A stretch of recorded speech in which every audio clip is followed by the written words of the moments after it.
Vocês a vida inteira olharam para elas como arte clássica, sem desconfiar que diante de vocês estão cascas que pertencem a um ramo de desenvolvimento totalmente diferente.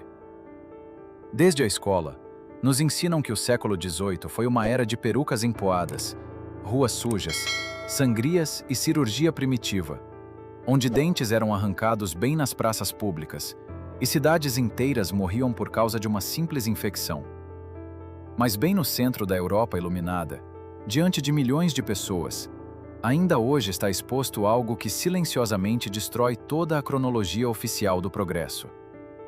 Nas salas frescas dos museus mais antigos, sob sarcófagos de cristal, repousam mulheres de uma beleza incrível, quase hipnótica. Nos círculos científicos, elas são chamadas de Vênus anatômicas. Corpos perfeitamente simétricos, em tamanho natural, tão realistas que o efeito do Vale da Estranheza dispara na hora. E aquela era selvagem. Os médicos ainda nem pensavam em lavar as mãos antes de fazer um parto. O próprio conceito de micróbios causadores de doenças não existia na cabeça dos cientistas. E a ferramenta mais confiável do cirurgião continuava sendo a serra grossa para amputações, usada sem nenhuma anestesia. O conhecimento sobre o funcionamento real do corpo era fragmentado, cheio de lacunas e, não raro, simplesmente errado. E de repente, em meio a essa escuridão científica, como se viessem do nada, surgem objetos que demonstram um conhecimento impecável e completo de anatomia topográfica. Eles não mostram órgãos isolados, mas sim sistemas complexos de múltiplos níveis, sobre cujo funcionamento os estudiosos da época tinham apenas palpites vagos. E há uma segunda estranheza, a estética, que não combina em nada com a realidade dura do teatro anatômico. Um corpo de verdade sobre a mesa parece insuportavelmente pesado. Traços distorcidos pela dor, tecidos frios, proporções perdidas. Vamos lembrar onde e quando tudo isso supostamente aconteceu. A Itália é um país de clima quente e úmido, onde no verão a temperatura regularmente passa dos 30 graus. Sem eletricidade, sem sistemas de refrigeração, sem conservação química de tecidos. O embalsamamento estava engatinhando. O Salvador Formol ainda não tinha sido descoberto. E as soluções alcoólicas apenas deformam e encolhem os órgãos, distorcendo sua forma e cor. O único método disponível de preservação era gelo picado, que traziam das montanhas por muito dinheiro, e mesmo assim derretia rápido, só adiando um pouco o inevitável. E é aqui que a versão oficial esbarra num muro de concreto da biologia. A decomposição dos tecidos começa literalmente minutos depois da parada cardíaca. Numa oficina abafada, onde ainda por cima ficam acesas as brasas para derreter a cera, esse processo acelera dezenas de vezes. Já em 24 horas, vem o rigor mortal completo. Os tecidos perdem a elasticidade. O argumento é o seguinte: mestres engenhosos não usaram um único corpo, mas dezenas e centenas. Assim que um original se deteriorava, traziam o próximo, e o trabalho continuava do mesmo ponto. Mas essa versão não resiste nem à anatomia, nem à aritmética simples. Cada corpo é único na sua estrutura interna. A disposição dos pequenos vasos, a espessura dos feixes nervosos, a forma e o volume dos órgãos são diferentes em cada um, com uma grande variação.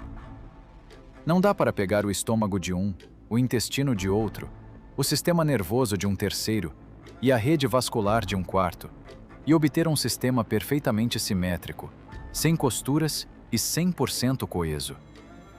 Se as figuras fossem realmente montadas a partir de pedaços de centenas de originais diferentes em decomposição, o resultado inevitavelmente sairia desproporcional.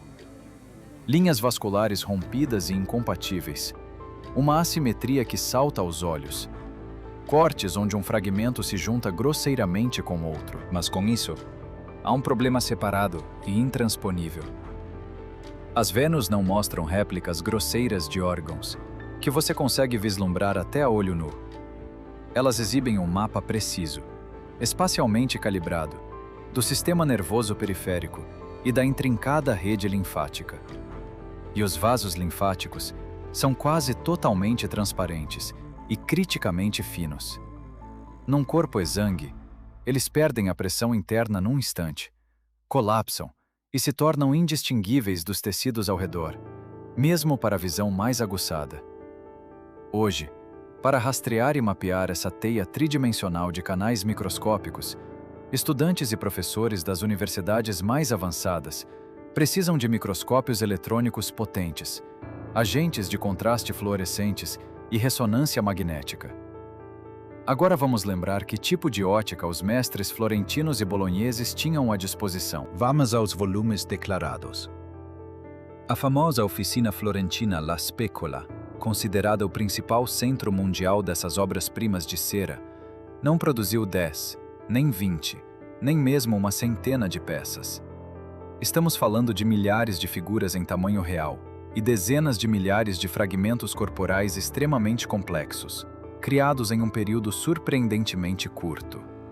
Os historiadores anunciam com orgulho que tudo isso foi meticulosamente moldado à mão por um pequeno grupo de pessoas em apenas algumas décadas.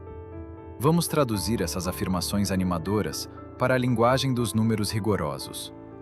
A criação de uma figura em escala real no nível da Vênus, com sistemas multicamadas, órgãos removíveis e detalhamento microscópico, objetivamente exige vários anos de trabalho diário e ininterrupto de uma equipe inteira de escultores e anatomistas. Comecemos pelo que os historiadores insistem em chamar de cera. A cera de abelha verdadeira, mesmo misturada com as melhores resinas e óleos, é um material caprichoso e frágil.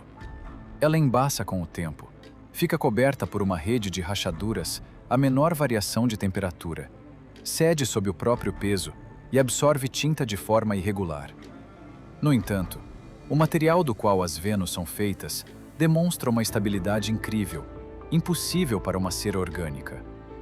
Durante séculos, essas figuras mantêm sua integridade estrutural e sua pele possui exatamente a mesma transmissão de luz, translucidez e profundidade de reflexo que a epiderme humana real.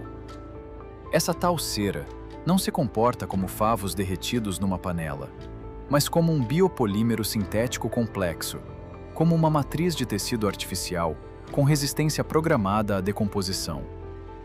E é por isso que os originais não apodreceram no clima quente. Eles foram projetados desde o início para resistir tanto às bactérias quanto ao tempo. Historiadores dizem que os vasos e os nervos eram imitados com fios de seda comuns, embebidos em tinta vermelha, azul e branca. Parece lógico, até você fazer uma pergunta. Por que justamente seda? Por que não algodão mais barato, linho, lã ou fio de cobre fino? A resposta está escondida na ciência dos materiais. Se você comparar um fio de seda natural com uma fibra nervosa periférica real de um ser humano, descobre-se uma coincidência assustadora em vários parâmetros críticos: limite de resistência à tração, coeficiente de elasticidade, resistência à carga e o mais surpreendente de tudo, a densidade física é praticamente idêntica. Um nervo vivo precisa esticar e contrair junto com os músculos, sem se romper. Ele tem uma certa margem de tensão.